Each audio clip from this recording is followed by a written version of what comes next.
Empieza a disfrutar una vida intencional. Cada semana, con entrevistas y capítulos especiales, Michelle Domínguez reprogramará tu mente en un viaje de crecimiento personal que te permitirá alcanzar tu máximo potencial. ¡Bienvenidos! Ahorrar es más fácil si cuentas con la solidez y confianza de un banco 100% tuyo. Es más fácil si cuentas con opciones de ahorro para que puedas administrar mejor tu dinero. Ahorrar es más fácil si es para un propósito muy especial.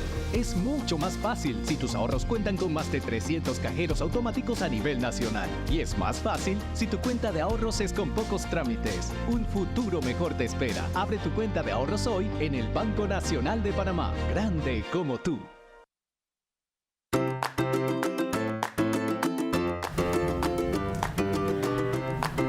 Panamá, bienvenidos un viernes más a Zona 33. Recuerden sonreírle a la vida. Y hoy estamos con un invitado muy especial y él se llama Hugo Bux. Y yo siempre le pongo la S al final. Disculpa. No, por favor. Lo importante es que la pronunciación bien, te queda bien, que es lo importante. Y bueno, Hugo, hoy el tema es ser para trascender. Y tal vez algunos como que se estarán preguntando qué significa esto. Y algo que predicamos en Zona 33 es ser congruente con lo que decimos y con lo que hacemos. Y para mí, tú eres esa persona que va bien con el título de hoy.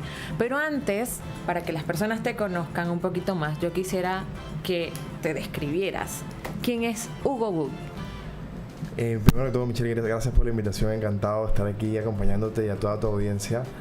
Creo que nunca es fácil uno mismo definirse, siempre es mejor creo que te definan, pero yo creo que algo que pueda resaltar es que soy una persona muy comprometida con lo que cree. Creo que el propósito que uno tiene es el que te debe mover, y eso es algo que descubrí muy pequeño. Yo crecí en un pueblito del interior, en Ocú, y luego tuve la oportunidad de estudiar mis estudios secundarios en la Universidad de la Ciudad de Panamá.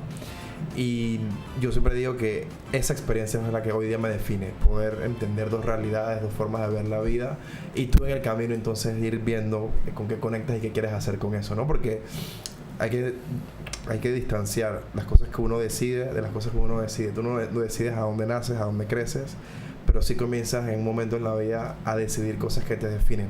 Entonces, creo que para responderte puntualmente, creo que soy una persona consciente de dónde vengo, consciente de mi propósito y muy comprometida con que ese propósito pueda, digamos, estar en servicio de los demás. Entonces, creo que eso es. Sabes que tal como te describes es lo que realmente puedes sentir podemos sentir quienes estamos a tu alrededor o que te conocemos en alguna fase de tu periodo profesional. Me imagino que también los que te conocen desde mucho antes en otros ambientes personales podrán describirte de la misma manera como lo acabas de hacer, y a veces no coinciden esa forma como uno se ve y cómo te ven los demás.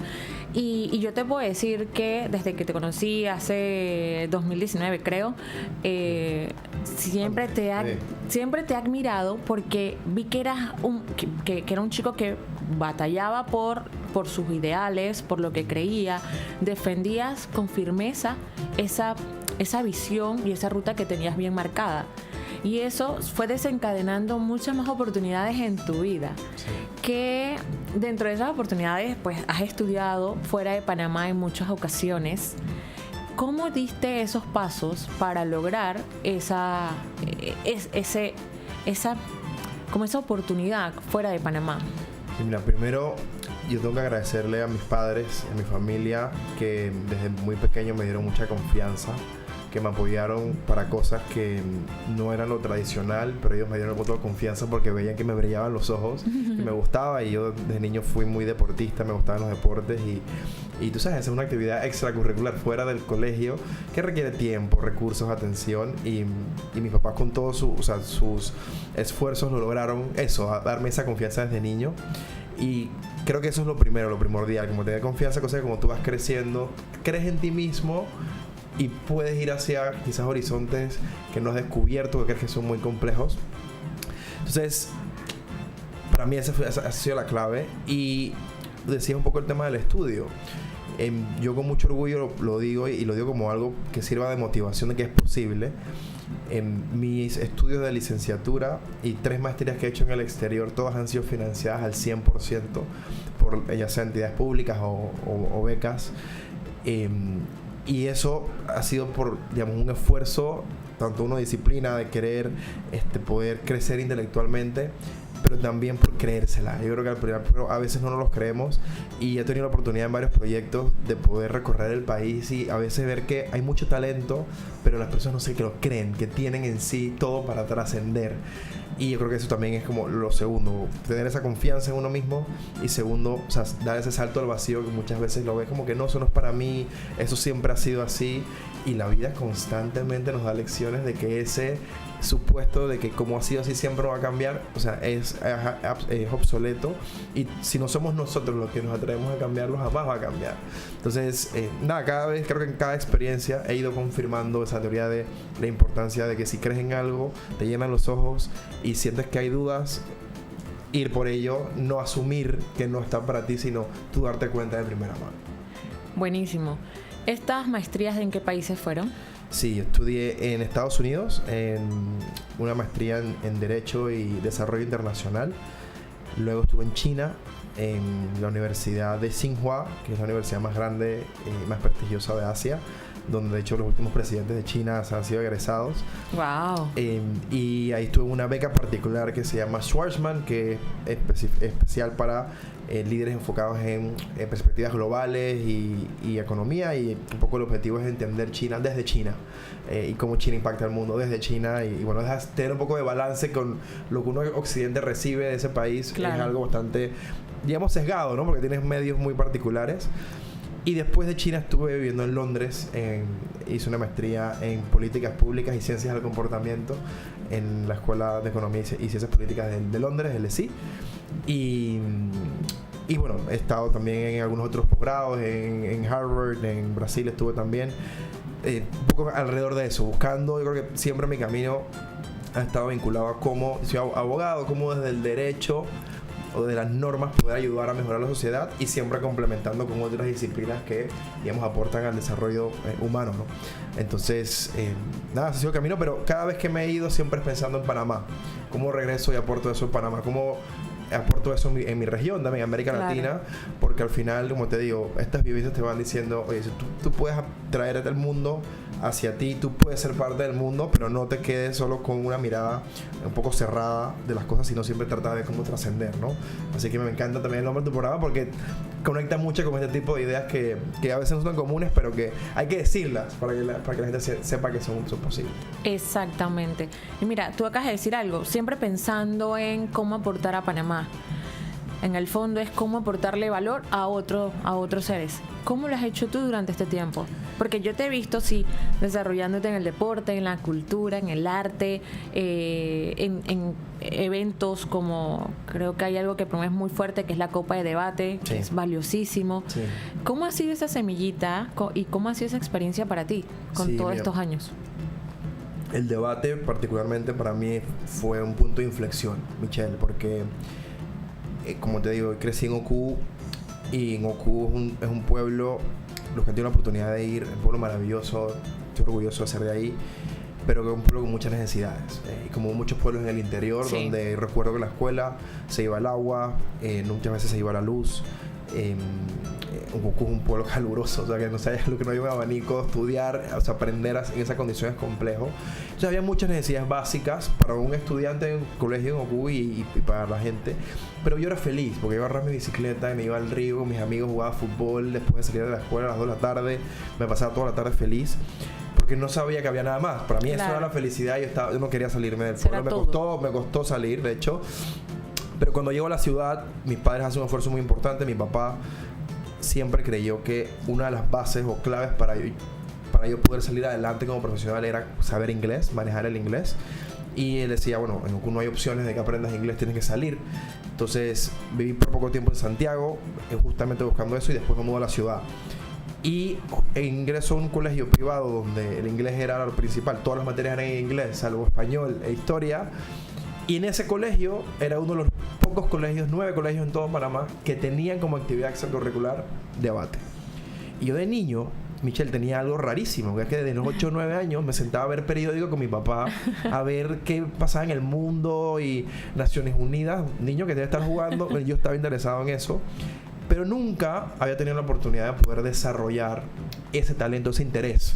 Claro. Cuando en el colegio veo que debate era eso, te dan un tema, tú te preparas del tema y tienes que argumentar a favor o en contra de ese tema. Entonces, claro, para argumentar a favor o en contra tienes que estudiar, tienes que leer, tienes que entender, y entre más entendías los contextos, entendías cómo funcionaban los organismos y demás, más posibilidad tenías de hacerlo bien. Entonces, entrar a debate a mí me despertó esa capacidad de querer entender más, de racionalizar las cosas, y eso me cambió la vida porque entendí que para qué yo era bueno. Antes me gustaban muchas cosas, pero no realmente entendía qué valor agregaba yo al mundo. Y debate me ayudó a descubrirme como ser humano, porque como niño dejé de tener pena. Yo era un niño bastante penoso, bastante tímido, en general no hablaba mucho. El debate, claro, te expone, tienes que tú hablar y defender algo. Entonces eso me ayudó a hablar en público, me ayudó a sintetizar bien las ideas, me dio muchas herramientas puntuales que después me di cuenta del valor que tenían.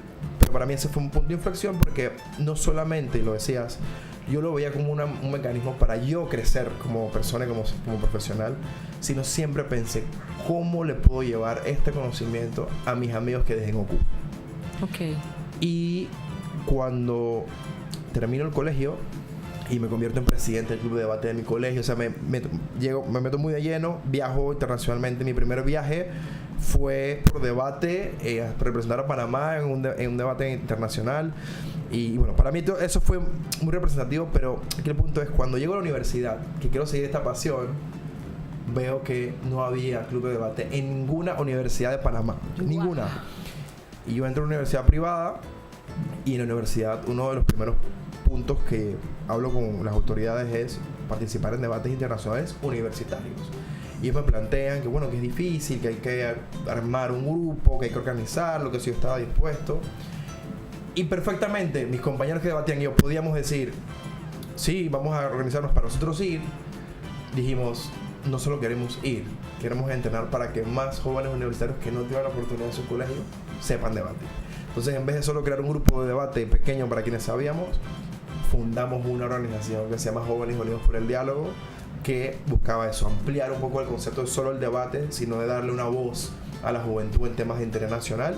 Y eso sucede en 2009, iniciando un nuevo gobierno. Fue un momento bien interesante y te puedo contar muchísimas historias a partir de ahí, pero lo que me preguntabas, ¿qué he hecho para aportar? Creo que ese ha sido uno de los mayores aportes, porque de esa generación han salido cosas muy buenas.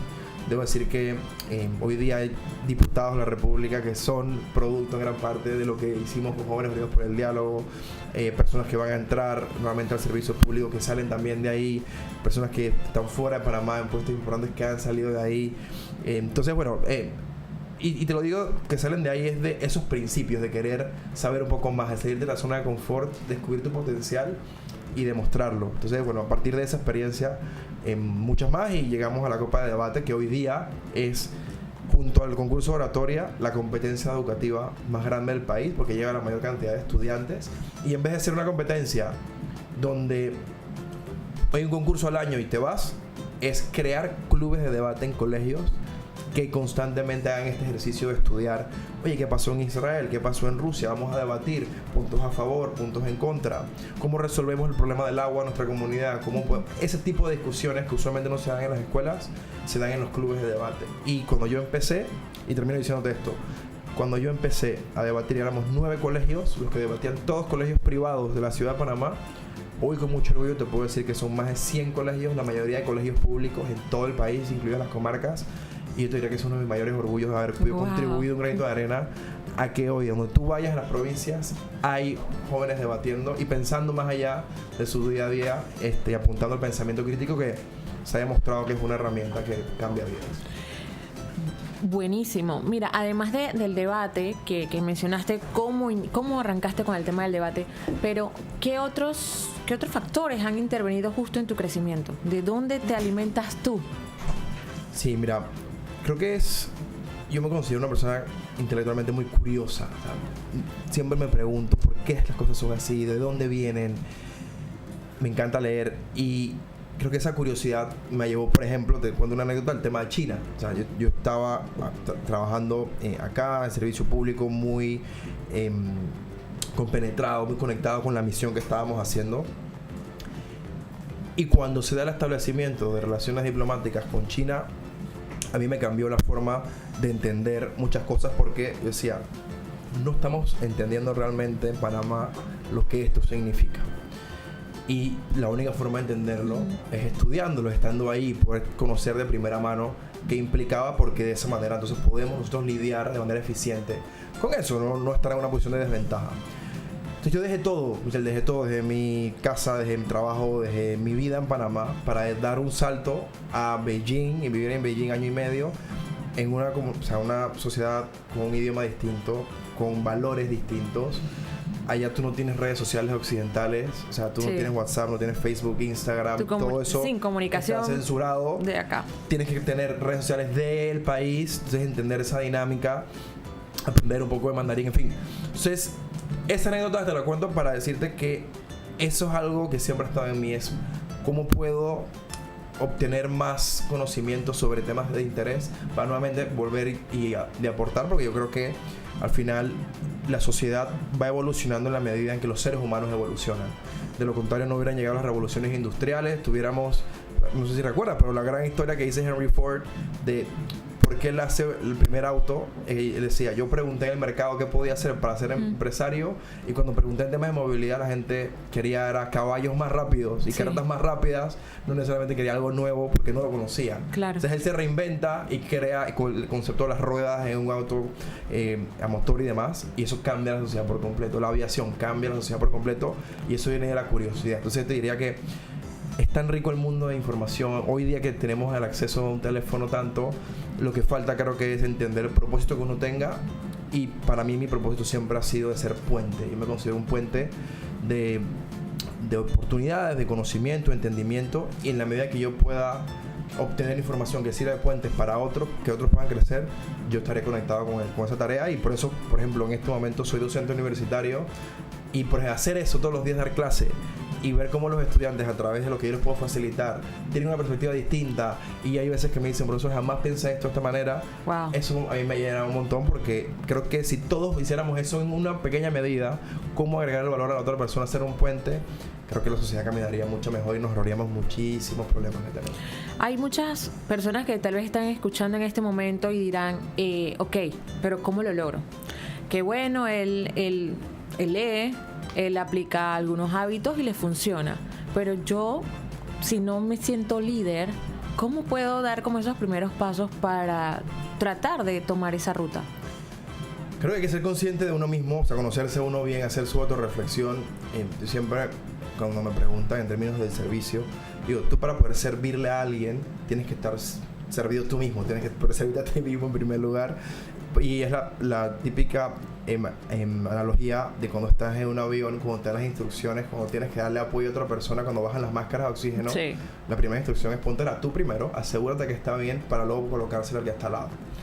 Para mí ese es creo que el primer elemento, entender uno de dónde viene, como te decía, qué tiene y hacia dónde quiere ir, porque ahora más que nunca, y lo decía Barack Obama luego de salir de la presidencia, que el mundo ahora está en términos de indicadores de desarrollo mucho mejor que hace 100 años, eso es innegable.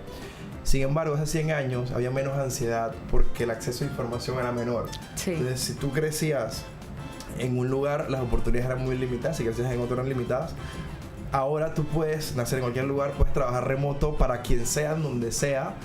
Puedes, o sea, con ChatGPT, o sea, inteligencia artificial, hay tanto que puedes hacer que si no tienes claro el norte y eres consistente, puedes, digamos que, estar muy sesgado en distintas áreas y no llegar a un puerto seguro, a un resultado claro. Entonces yo te diría que algo puntual es ser consistente y consciente, o sea, consciente con uno mismo, pero también consistente en lo que quieras hacer. Y tú puedes probar mucho, creo que puedes hacer muchas intervenciones en tu vida para intentar cosas, pero que cumplan un norte específico. Y por eso es que empezar con tu por qué, qué te mueve, yo creo que es como el corolario, es lo más importante. Y para descubrirlo, creo que tienes que exponerte también mucho a experiencias. A veces nos quedamos en la zona de confort, nos quedamos un poco tímidos y pensamos que las experiencias nos van a llegar, las oportunidades nos van a llegar. Yo estoy convencido que hay que buscarlas. Las oportunidades no llegan, hay que buscarlas. Yo no creo en la suerte. A mí es cuando tú estás preparado y una oportunidad llega, la puedes aprovechar. Si tú estás preparado y no llega la oportunidad, tranquilo, porque va a llegar y lo vas a poder hacer bien. Hay un libro que recomiendo muchísimo de un autor africano que se llama Chinua Achebe, que se llama The Road Less Traveled. En español es El camino menos transitado. Y básicamente el argumento del libro dice: si en la vida tú tienes varios caminos y tienes que irte por uno, por lo general el camino al que menos gente va es el camino correcto. Y para mí eso es transformador. Buenísimo. Me lo quedo también. Hugo, ¿cómo puedes, o sea, ya tal vez hay unos oyentes que ya despertaron ese interés por aplicar a una formación internacional? ¿Cuáles serían esos primeros pasos para obtener una oportunidad, una beca o lograr ese financiamiento que tú llevas, que lo has logrado anteriormente? Sí. Nuevamente, creo que el primer paso es hacia dónde quieres ir, ¿no? Porque a veces he escuchado mucho, bueno, hay que ingresar al sitio de becas a ver qué hay y ahí vemos. Creo que es al revés. Si tú realmente quieres irte a estudiar a Tokio robótica, se busca la manera de llegar a Tokio a estudiar robótica. No es, bueno, voy a ir a Tokio porque no me aparece en la lista de becas. Porque no me aparece en la lista de becas que este año tiene tal institución. Entonces, tú vas a dejar que tu futuro lo defina personas que también trabajaron para un tipo de becas que no están relacionadas necesariamente con tu interés, con tu perfil. Entonces, y yo te diría, sí, la verdad, la necesidad es complicada. O sea, si tus necesidades son muchas, la situación es complicada, se puede entender sin duda, pero que no sea la primera línea de acción. Okay. La primera línea de acción siempre sea ir lo más lejos que puedas. ¿Quieres ir a estudiar a la universidad de tus sueños? Y te puedes poner excusas. Es cara, ese lugar es lejos, no sé el idioma. Voy a extrañar a la familia. La típica de la familia.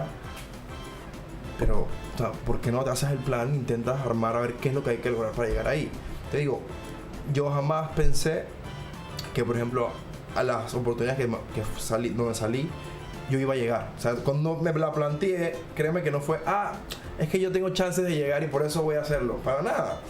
O sea, yo estuve en una universidad en Estados Unidos, como te digo, fue financiado al 100%, y yo jamás pensé que podía llegar a Estados Unidos a estudiar una maestría en Derecho, que no son baratas, menos financiado y menos con la posibilidad de crecer muchísimo dentro de la universidad. Imagínate que yo logré convertirme en presidente de la asociación de estudiantes de esa universidad, siendo panameño, capitán del equipo de fútbol de la universidad, en fin. Entonces son logros que tú, si te lo planteas y lo haces con un plan muy claro, creo que jamás llegarías si te vas limitando en el proceso. Yo te diría, lo primero es no empezar de lo que es posible al sueño, sino al revés, de lo que sueñas y vas decantándote hasta lo que realmente es posible, porque las circunstancias son particulares de cada uno. Eso te diría que es lo primero. Y lo segundo, ser muy consistente y disciplinado en el proceso. Michelle, no es fácil. Los procesos están diseñados para hacer filtros, para que cada vez más personas vayan cayendo y queden los menos para poder seleccionarlos. Te digo, por ejemplo, en la beca china, dependiendo de las estimaciones, es la beca más difícil de entrar por la cantidad de aplicantes versus la cantidad de personas que aceptan, porque cuando hablamos de China, estamos hablando de 1.2 billones de personas. A este programa aplican los 10 mejores estudiantes de las provincias de China. Wow. En Beijing, 25 millones de habitantes. Shanghai, 30 millones de habitantes. Shenzhen, 25 millones de habitantes. Van a ser los 10 mejores estudiantes de una provincia de esa cantidad de habitantes. Compites con personas de Centroamérica, que somos paisitos pequeños. Sí. Entonces, claro, yo te diría, si yo en mi análisis, yo dije, o sea, yo me voy a sorprender muchísimo si me aceptan, pero que ellos me digan que no. Okay. Porque yo creo que el no está implícito, el no está allá afuera. Y yo utilizo una analogía de las relaciones. Si tú piensas que, por ejemplo, si eres un chico y te gusta tal chica y dices, no, ella está fuera de mi liga porque ella es esto y esto, es que jamás me va a hacer caso. Es que no te va a hacer Se le caso porque ocurre. no está implícito, tú lo tienes ya. Claro. Pero ¿por qué no vas a que te lo diga? Si te lo dice, ya tú te vas tranquilo a tu casa. Me lo dijo, ya yo sé. Pero Ajá. si te lo asumes, ¿cuántas veces no asumimos que hay un no allá afuera y no lo tenemos de nuestro lado? Entonces, como te digo, esto para mí no fue automático, fue un proceso, pero fue basado en la confianza que me dieron mis padres, mi familia, y ir probando en el camino de que tú tienes que poder darte cuenta por ti mismo de las respuestas, no Claro. asumirlas. Y en este tema de debate, otro ejemplo, nosotros fuimos a entrenar a ciertas provincias del país y nos dábamos cuenta de los estigmas que tenían muchas veces los estudiantes, que no se creían capaces de armar un argumento porque decían, no me van a creer, yo no hablo bien, o sea, muchos nos. Y nosotros justamente le decíamos, pero ¿por qué tú te estás autoflagelando? Sí. ¿Por qué no tratas de demostrarlo? Si ya eres así, esta es la oportunidad, tómalo como si fuera un experimento, vas a intentar ser distinto. Entonces, yo le haría llamado que, o sea, sean muy meticulosos en el proceso. Hay que escribir ensayos, hay que hacer cartas de recomendación. Hay muchos pasos que pudiésemos hacer otros programas para hablar de eso. Pero si tú eres consistente, disciplinado y, como te digo, realmente vas de lo más alto que puedes a lo que crees que es más posible, te puedes sorprender. Usualmente te sorprendes.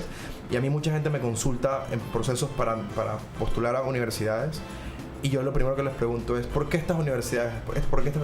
No, es que yo creo que por mis notas me van a aceptar aquí. No, porque es que en temas de liderazgo yo no he sido tan líder en esto, me falta.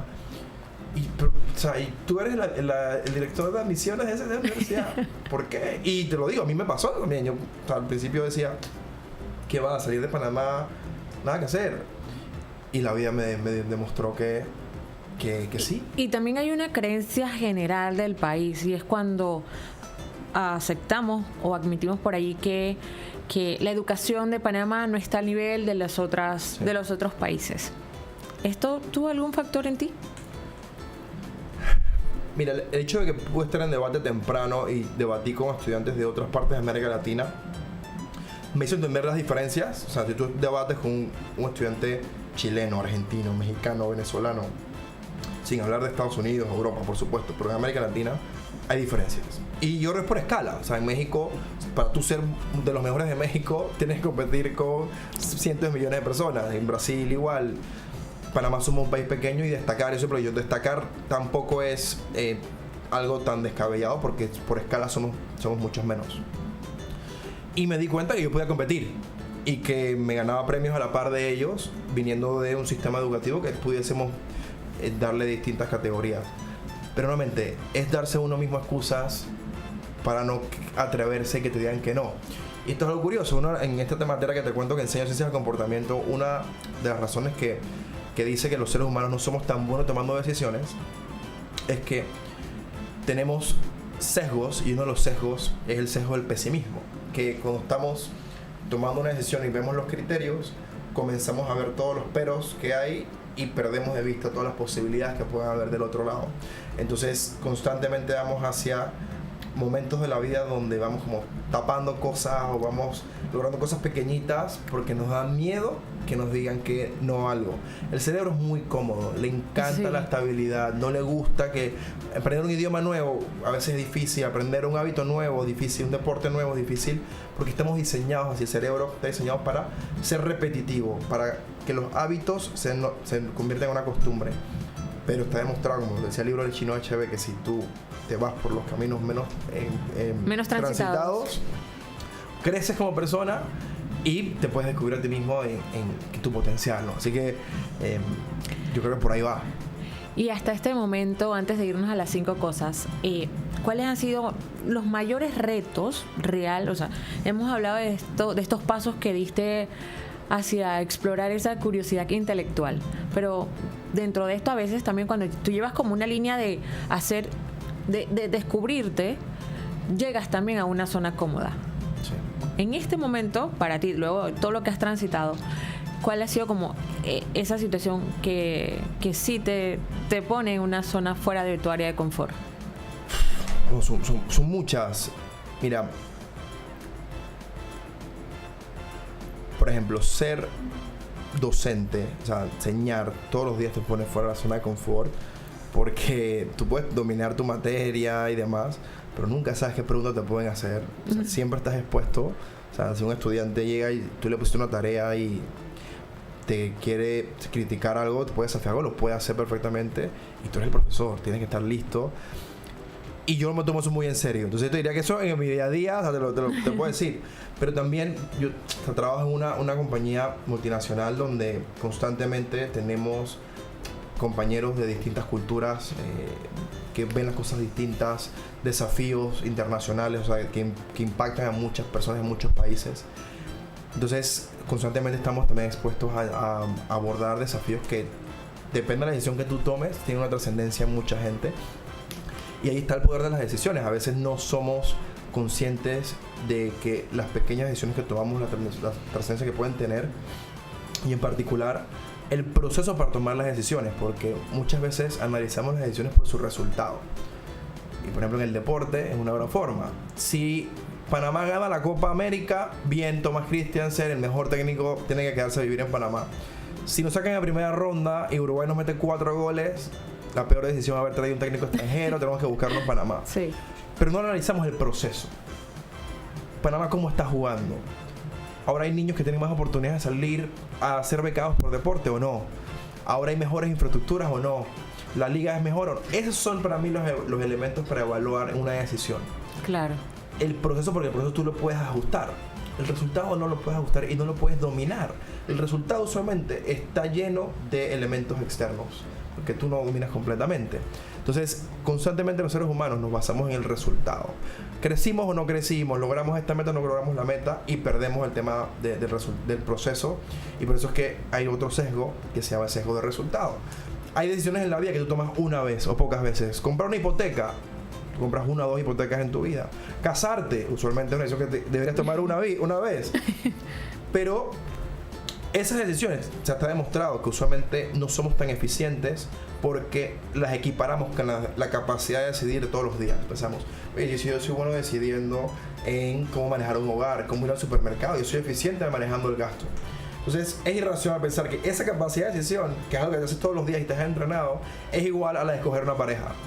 ¿Tiene Claro. sentido? Entonces para esta, y ahí Daniel Kahneman, que es el único psicólogo que ha ganado un premio Nobel de Economía, justamente por haber aportado a la economía el hecho de que los seres humanos somos irracionales por naturaleza y tenemos que entrenarnos siempre para tomar mejores decisiones, sobre todo aquellas que son más complejas y que tomamos pocas veces.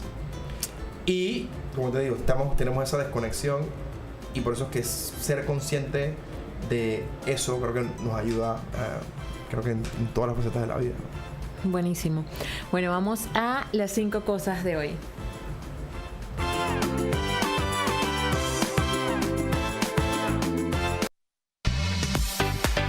Cosas. En Zona 33 te compartimos 5 consejos importantes para tu crecimiento personal.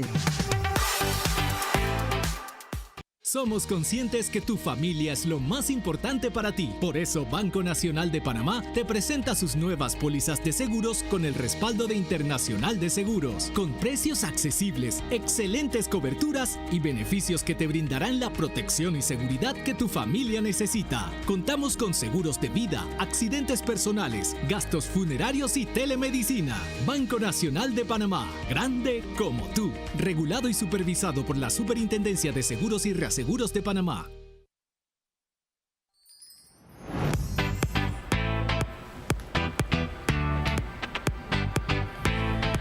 Vamos con las 5 cosas de hoy con Hugo Wood. Las 5 cosas relacionadas a ser para trascender.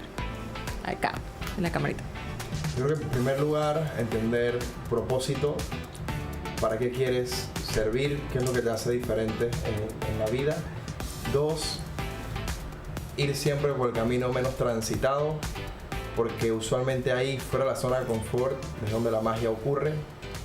Ser consistente, no desplegarte sobre muchos temas, sino que tratar de enfocarte e ir de manera consistente por tu sueño, por tu meta. Y si no lo lograste, si fallaste, entonces cambiar el rumbo, pero no irte por muchos lados a la vez, porque ahí vas a perder gran parte de tu potencial. Diría también que ser muy comprometido. Creo que el compromiso es importante. A veces no somos tan consistentes entre lo que queremos hacer y lo que terminamos haciendo, y eso requiere de mucho compromiso. Y por último, yo siempre digo, sé consciente de tus sesgos. Los seres humanos somos irracionales, muchas veces procrastinamos, se nos olvidan las cosas, somos arbitrarios, somos emocionales y pensamos que podemos tomar buenas decisiones. Sin duda que es posible, pero tenemos que entrenarnos, y para entrenarse primero hay que ser consciente de tus sesgos, y con eso sin duda que vamos a también ser más felices en el largo plazo. Esas fueron las 5 cosas de hoy en Zona 33.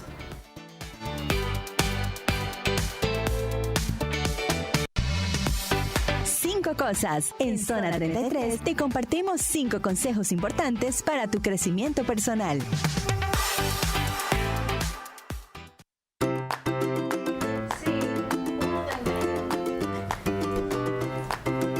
Hugo, cuando pensé en el tema, tuve que hacer una tareita de buscar dentro de tus redes sociales para encontrar algo como que fuera más directo, porque justo como te mueves en diferentes zonas, sales de esa, o sea, se nota muy claro el que exploras esa curiosidad intelectual como lo has definido, y eso hizo muy complejo como mi búsqueda para encontrar el tema contigo.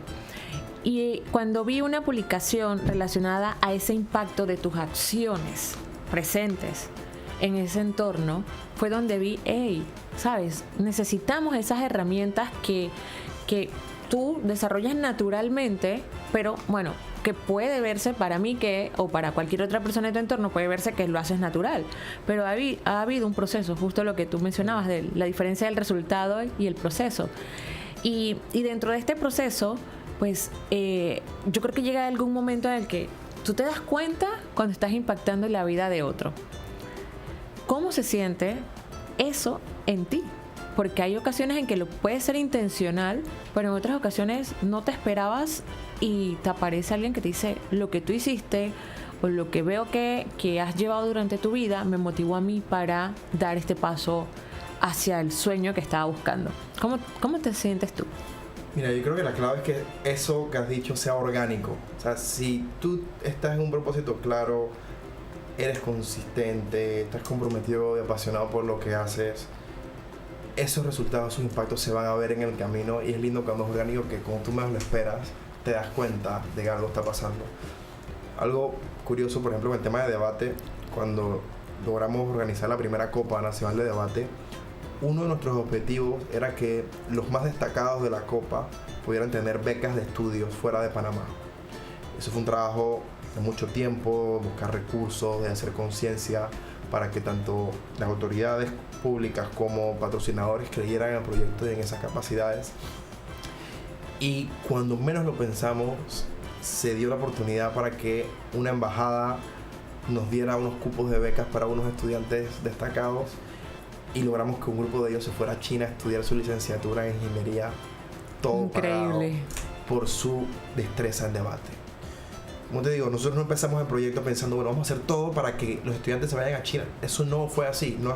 Sino que como el propósito fue muy claro, sabíamos el potencial que tenía, trabajamos muy duro para ello, los caminos se fueron abriendo, las puertas se fueron abriendo, y te diría que eso es como se siente. Uno siente la satisfacción del deber cumplido cuando en el proceso tú das todo de ti y eres consistente en el proceso. No es que comienzas a ajustar dependiendo de lo que quieres lograr y comienzas a calcular, que ya ahí se vuelve algo menos orgánico y es algo que comienza a cumplir cierto tipo de agendas y se desvirtúa el proceso.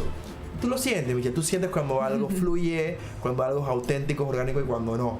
Entonces, cuando eso sucede, oye, chequea qué está pasando y vuelve al cauce, pero quizás te estás yendo de donde tienes que ir. Entonces, ese proyecto fue trayendo cada vez más apoyo justamente por eso, porque se comenzó a ver un poco el brillo que tenía detrás. Y eso, o sea, hoy día con varios estudiantes me llena de mucho orgullo cuando veo publicaciones de estudiantes que ganan becas o que llegan a trabajos muy interesantes, y que algo de lo que van a aportar es lo que aprendieron en una clase como esa. Entonces, es eso. Yo creo que tú no enseñas esperando que eso suceda, pero sí enseñas esperando que a esa persona le pueda aportar y sorprenderte en el camino. Hay una autora de un libro muy interesante que se llama El sesgo de optimismo, que es lo contrario de lo que hablábamos del de pesimismo. se llama Tali Sharot, que les recomiendo si quieren ver, hay un TED Talk de ella muy bueno. Y Tali Sharot en su libro se hace una pregunta: ¿es mejor tener expectativas o no tenerlas? Y ella dice, usualmente, y hizo un estudio, una evaluación, preguntaba qué pensaba la gente, y la mayoría de la gente decía, no es bueno tener expectativas porque es mejor sorprenderse. Pero si tú esperas que, no sé, vas a ver una película y esperas que te guste, es difícil porque usualmente te puede gustar, pero no al nivel que tú querías, entonces te decepciona. Claro. Entonces tú crees que, bueno, no, me quiero sorprender y que me vaya bien. Bueno, ella logra probar en su libro que de hecho es mejor tener expectativas porque eso hace que tú te obligues a tener un punto de referencia y usualmente pasarlo. O sea, te comienzas muy alto y eso te impulsa. Y uno de los elementos que ella estudia es en el matrimonio. Si tú tienes expectativas de que sea para toda la vida o que lograr cierta cantidad de hijos, etcétera, hizo la pregunta: si en el matrimonio llegas al divorcio, eso es faltar tu expectativa y te desilusionas, o es mejor sorprenderte mientras más dura. Ella decía, las parejas que tenían expectativas muy claras sobre lo que era el matrimonio usualmente tenían más tiempo y eran más exitosas que las que no. Entonces creo que yo soy de esas partes, ¿no? Como que es bueno tener expectativas, pero no dejar que te dominen las expectativas en el día a día, porque si no, entonces vas a estar siempre basándote en un criterio que probablemente nunca logres cumplir, ¿no? Interesante, voy a leerlo porque yo baso mis días en no tener expectativas para que se superen, o sea, justo para estar como en ese elemento sorpresa, y me encanta porque salen cosas mucho mejores de las que... Es más cómodo también, porque tú como, oye, me sorprendo, no pasa nada. Pero voy a leerlo. La expectativa te compromete, porque es que, bueno, yo quiero en tantos años, por ejemplo, tener este trabajo. Sí, entonces, claro, es una expectativa clara, y si no lo logras, puedes, si no, es como, bueno, y si lo logro me sorprendí, ¿no? Porque si lo logras, la alegría es doble, es como que sí, es logré lo que estaba esperando. Voy a leerlo para balancearlo. Hugo, ¿cómo tú manejas el tema? O sea, has logrado varias cosas en tu vida. ¿Cómo ha sido el tema del manejo del ego en ese camino? Porque yo conozco a mucha gente con potencial que están haciendo bien las cosas, pero se frenan porque por el temor de que después la gente piensa que lo que yo hice bien o lo que hice bueno por otros, pues se vaya a tomar que era solo para alimentar mi ego. Sí. ¿Cómo tú lo has manejado? Mira, hay un documental en Netflix que te recomiendo muchísimo. Si no lo has visto ya, porque quizás lo hayas visto, que se llama, creo que en inglés es The Greatest Night in Pop, que es básicamente la historia de cuando hacen la canción We Are the World, de donde están todos estos artistas, ajá, Michael Jackson y demás. ¿No lo has visto? No, si no lo has visto, dale para él. En ese documental lo que muestra es cómo en una noche artistas como Michael Jackson, sí, lo vi, Bob Dylan, una cantidad de artistas importantes de la época se reúnen a grabar la canción. Y, ¿sabes? Manejar. Si hablamos de ego, los artistas de pop, o sea, es la definición perfecta. Que decía, deje el ego afuera. Y en la puerta había este rótulo que decía, check your ego before entering. O sea, ajá, como mira tu ego antes de entrar por aquí. Yo me tomo eso literal. O sea, yo creo que cada vez, o sea, que puedo, hago esa reflexión si lo que estoy haciendo está, uno, conectado con mi propósito, y dos, eso, entender, ser consciente de mi comportamiento, porque como te digo, para mí es importante saber que tenemos sesgos, somos irracionales y demás. Entonces te diría eso, y también no lo mantengo en mí, trato también ayudar a personas alrededor en que sean conscientes de ese tema. Entonces yo creo que si tú eres suficientemente humilde, o a humildad me refiero en la entidad de que somos seres humanos, somos imperfectos, creo que si tienes eso consciente, o sea, vas a estar siempre también al tanto de si estás llegando hacia un comportamiento con ego o sin ego. Es natural, el ego es humano, o sea, está ahí. El tema es cuando llegas a los extremos. Exacto. Entonces, sí. Y hay herramientas para trabajar en todo eso. Sí. Justo esta semana le compartí a una amiga el libro de Ryan Holiday, que es El ego es el enemigo, que también es buenísimo, justo por ese tema, porque hay personas que lamentablemente hacen esa pausa, tienen todo el camino bueno para seguir cultivando en cualquier desarrollo, pero hacen la pausa por el temor al ego. Y te diría algo más, y lo vemos sobre todo con autoridades públicas, ¿no? Que el ego las domina, o el poder las domina, y no te das cuenta que estás bajo un título que no eres tú la persona, te están adulando por el título. Sí. Y hay una historia maravillosa de un ex comandante de la milicia de Estados Unidos, que él iba a conferencias a hablar de distintos temas y el protocolo lo atendía, te imaginas, como de un alto mando, limusina, le tenían un estudio, un camerino, iba a hablar, todas las atenciones de una persona de alto nivel. Cuando deja su cargo y se convierte en un ciudadano más, va a la misma conferencia de hablar y no tiene ninguno de los emolumentos. Y él lo dice en la conferencia, dice: yo llegué aquí y yo me manejé, yo me serví mi propia agua, yo me traje mi folder y lo abro, lo estoy leyendo. Y hay que entender que muchas veces las personas te adoran no por lo que tú eres, sino por el cargo que representas. Sí. Y tú tienes que ser consciente de eso, que no te suban los humos, y también ser conscientes a los demás, de que no sean sobreestimulantes por una posición, porque la posición no te define, te defines tú mismo. La posición es algo usualmente coyuntural. Entonces creo que eso también es importante uno entenderlo, ¿no? Que si uno está en un cargo, el cargo literalmente es para servir. Yo siempre le digo a mis estudiantes, un mandatario no es el que manda, un mandatario es el que tiene un mandato que cumplir. Exacto. Ese es el término en derecho romano, ese se llama, un mandatario es eso. Los mandantes somos los ciudadanos. Entonces no tienes que adular y exaltar demasiada una autoridad, porque ella está ahí para servirte, no para que tú le rindas pleitesía. Entonces creo que entender ese tipo de cosas son importantes para uno, entonces ser más consciente. Eso es súper valioso y has dicho algo muy puntual que mucha gente que está allá afuera escuchándonos no se lo cree, y es el tema de que el poder está en los ciudadanos. Y justo dentro de tu rol como ciudadano de este país, tú ¿cómo sientes o cómo quisieras que te recordaran cuando das ese paso a esa trascendencia? Qué buena pregunta, y espero que pase mucho tiempo para que la gente me recuerde por estar aquí, ¿no? Claro. Pero te diría que como una persona que fue puente de oportunidades, como una persona que lo que aprendió, lo que vivió, lo que desarrolló, siempre pensó en que otras personas pudieran también disfrutarlo, aprovecharlo. Es porque ese al final, como te digo, es mi propósito y trato de utilizarlo en todas las fases de mi vida. Y nada, yo creo que es como... Hay un filósofo que se llama Immanuel Kant, que se hizo famoso porque escribió un libro que se llama El imperativo categórico, que dice: si todos los seres humanos actuáramos pensando que nuestros actos se convirtieran en acciones universales, el mundo sería mejor. Básicamente lo que quiere decir es, si tú sales de aquí y vas a conducir y en vez de tocar el claxon o sonar el pito cuando hay un tráfico, te relajas y esperas porque como tienes un auto, sabes que hay tráfico, o sea, es natural. Y si todos hacen ese acto, no hubiesen pitos. Eso es bien poderoso. Entonces, parte de mí eso que motiva es que si yo puedo ser puente para que más personas que un país tan desigual como Panamá no puedan tener esa primera oportunidad de demostrar su talento, la tuvieran, creo que muchos más pudieran descubrir su potencial. Entonces, creo que eso me voy por sentado.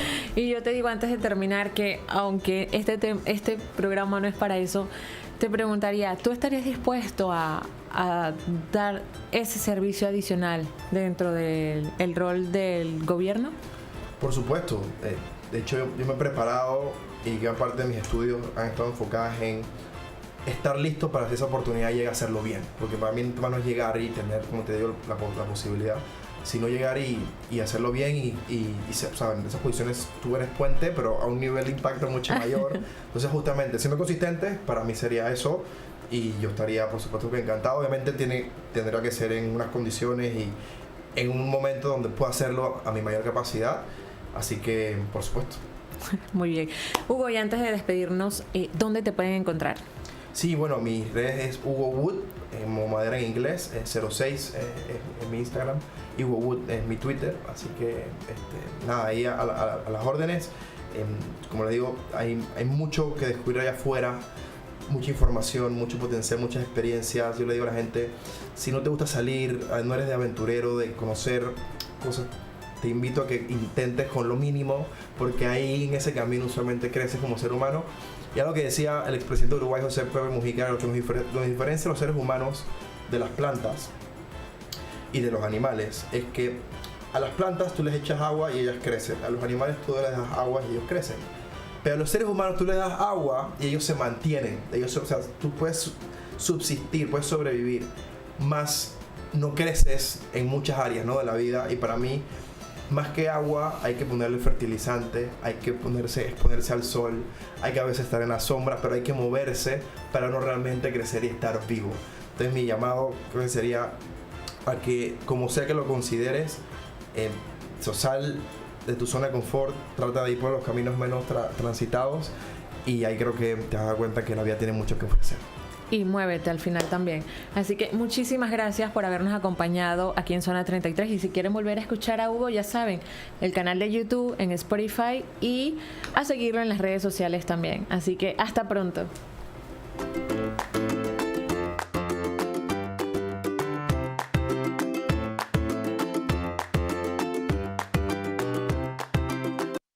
En Banco Nacional de Panamá incentivamos el uso de energía renovable. Ven y pregunta por nuestro préstamo personal para la compra de paneles solares residenciales, con los cuales podrás contribuir a la lucha contra el cambio climático, mientras generas un ahorro en tu factura de luz y aumentas el valor de tu propiedad. Adquirir paneles solares para tu residencia ahora es más fácil. Solicita hoy tu préstamo personal en cualquiera de nuestras sucursales. Banco Nacional de Panamá. Grande como tú. Si quieres volver a escuchar el programa de hoy, puedes encontrarnos en Spotify y YouTube. Zona 33 con Michelle Domínguez.